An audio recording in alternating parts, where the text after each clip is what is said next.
सुरुवातीची बातमी आहे, मनोज जरांगेंनी पुन्हा एकदा भुजबळांच्या माध्यमातून देवेंद्र फडणवीसांवर निशाणा साधलाय, तर दुसरीकडे प्रकाश आंबेडकरांनी केलेल्या मागण्यांवर प्रश्नही उपस्थित केलेत. पाहूया. राज्यात फडणवीसांचा पुन्हा जाती जातीत भांडण लावण्याचा डाव आहे म्हणून मनोज जरांगेंनी देवेंद्र फडणवीसांवर निशाणा साधलाय. एकीकडे गोड बोलून दुसरीकडे बैठकांद्वारे वेगवेगळे डाव शिजत असल्याचा आरोपही जरांगेंनी केला. तुम्ही नेमक्या तोडगा काढायसाठी फडणवीस साहेब बैठका बोलवतेत का मराठ्यांविषयी द्वेष वकायला लावताय प्रत्येकाला? हे काहीच कळत नाही ना. कारण प्रकाश आंबेडकर साहेब हे आम्हाला प्रत्येक वेळेस मार्ग म्हणजे सांगायचे, असं होतं आहे, तुम्हाला सलाईनमधून औषध घालतील किंवा असे. तेच आज इतकं शॉकिंग वाटतंय की आंबेडकर साहेब पण म्हणालेत की सगळ्या सोयऱ्यांची अंमलबजावणी करू नका. म्हणजे बाकीच्यांना दोष देण्यापेक्षा फडणवीस साहेब हे का घडवणार? एक माणूस सत्तेसाठी इतक्या जाती झुंजायला लावणार आहे की काय आता, असा डाव वाटायला लागलाय. म्हणजे फडणवीस साहेब तुम्हाला हे राज्य रक्तबंबाळ करायचं आहे काय? नेमकं काय चाललंय तुमचं हेच कळत नाहीये. सर्व कपोकल्पित आहे. देवेंद्र फडणवीसजी जनतेची सेवा करणारे नेते आहे, असे अनेक योजना केल्या आहेत. गोरगरिबांची सेवा, महाराष्ट्राची प्रगती, महाराष्ट्र सुजलाम सुफलाम व्हावा हा भाव घेऊन देवेंद्रजीच्या नेतृत्वामध्ये 5 वर्ष सर्व जाती धर्माला एकत्र घेऊन सरकारने काम केलं आहे. मग आज देवेंद्रजी बद्दल असा आक्षेप घेण्याचं काही कारण. दरम्यान घाईघाईत दिलेल्या कुणबी नोंदी रद्द करा आणि सगळे सोयऱ्यांची मागणी ही भेसळ आहे अशी भूमिका प्रकाश आंबेडकरांनी घेतली. त्या भूमिकेवरही जरांगेंनी सवाल केले. माझं म्हणणं असं आहे की ते तपासलं गेलेलं नाहीये. ज्यांना तुम्ही दिले त्यांनी अर्ज केलाय का?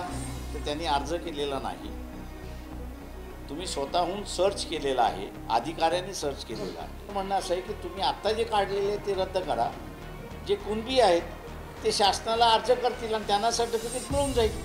जिथं गरिबांना अडचण आहे त्याला पाठबळ देणे, ज्या गरिबांना आरक्षण पाहिजे, गरजवंताला, वंचिताला, त्यांच्यासाठी लढा देणे, हे त्यांचं लिडरशिप.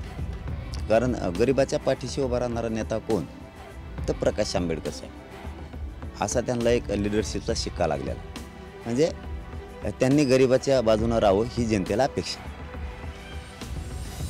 आणि आज ते गरिबांच्या बाजूत बोलत नाहीत म्हणल्याच्या नंतर ही अवघड शोकांतिका आहे. आत्ताच्या ह्याच्यामध्ये जे आहे ते भेसळ करण्याचा जो भाग चाललेला आहे की सगळे सोयरे भेसळ आहे.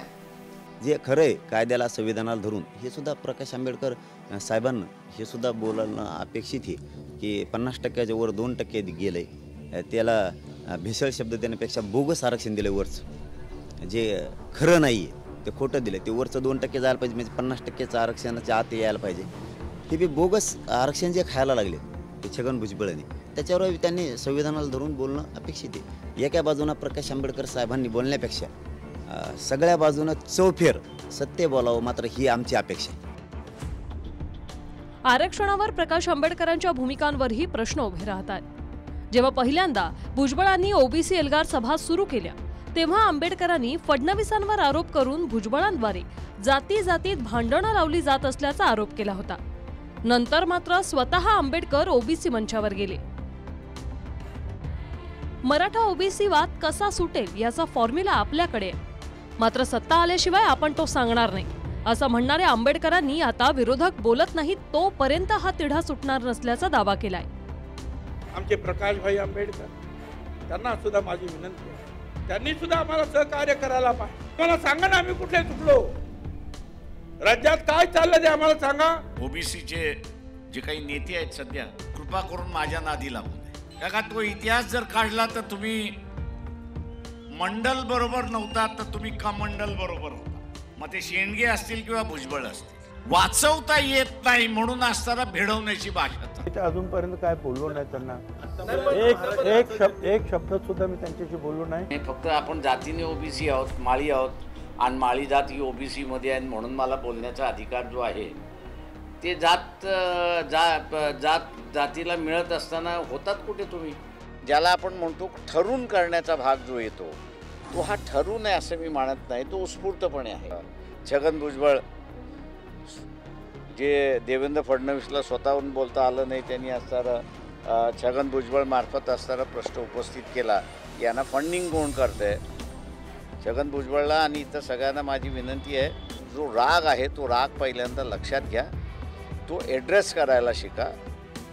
12-13 खासदार ओबीसीचे गेले नाही त्या पार्लमेंटमध्ये, त्या लोकसभेमध्ये, तर आरक्षण टिकवणं कठीण राहील. मग भुजबळांसारखे कितीही माणसं लढायला राहिले तरी त्याचा असणारा ठिंगा दाखवल्यानं मिळेल हे आपण असणारा लक्षात घ्या.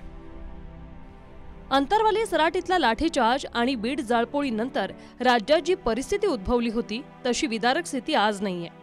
मात्र विविध नेत्यांनी सद्यस्थितीबद्दल चिंता व्यक्त केल्यानं राज्यात खरोखर काय घडणार आहे का यावरून काहूर माजले. नारायण राणेंनी काल फेसबुकवर म्हटलं की सर्व नेत्यांनी एकत्रित येऊन जातीय सलोखा राखला पाहिजे.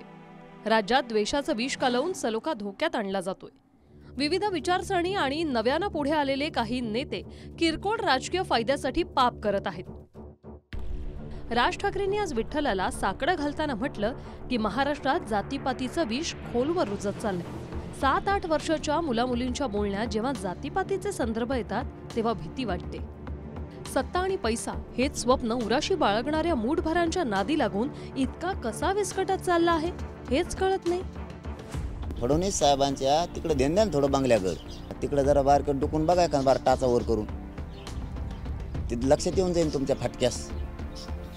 तुमची बुद्धी सगळ्या महाराष्ट्राला माहिती आहे. तुम्ही चंचल निर्भीड माणूस आहे. एकदा फक्त टाचा वर करून बघा, तिथं बैठकीला गेलेला माणूस जाताना जातो हसत, पण येताना सगळे दात पडले काय असं बाहेर येतो. मग काय दोषित होते बिचारा, जे त्या सत्तेला नाव ठेवत होते तेच आज त्यांच्या बाजूने बोलायला लागलेत. म्हणल्याच्या नंतर सामान्य जनतेला तेव्हाच कळतं की इथं पाणी मुरायला लागलं. तिकडे जर राज ठाकरे साहेब जर ध्यान दिलं तर खूप चांगलं होईल. जातीवाद त्यांनी बंद केला तर बंद होईल तुमच्या नावाखाली. तरी तुम्ही एकदा जाऊन जर तिकडून झापिलं तर जातीवाद बंद होईल. कारणीभूत ते दोनच आहेत. सगळ्यात जास्त छगन भुजबळ, त्याला लयच कंड आहे बघा, लय मोठा किडा आहे त्याला. परवा भुजबळांनी पवारांच्या भेटीनंतर राज्यात स्फोटक परिस्थिती असल्याचं सांगितलं. काल प्रकाश आंबेडकरांनी राज्यात फार भयानक स्थिती असल्याचा दावा केला. राज्यामध्ये जे आहे काही जिल्ह्यांमध्ये फार स्फोटक अशी परिस्थिती निर्माण झालेली आहे. परिस्थिती फार स्फोटक आहे एवढं मी आपल्याला सांगतो. पॉलिटिकल पार्टीजनी या सेन्सिटिव्ह इश्यूवरती आपली भूमिका मांडली पाहिजे. ती दंगल होईपर्यंत थांबता कामा. आरक्षण लढ्यांना गालबोट न लागता सरकार आणि विरोधक मिळून यातून लवकरात लवकर तोडगा काढतील अशी अपेक्षा आहे. Bureau report, TV9 Marathi.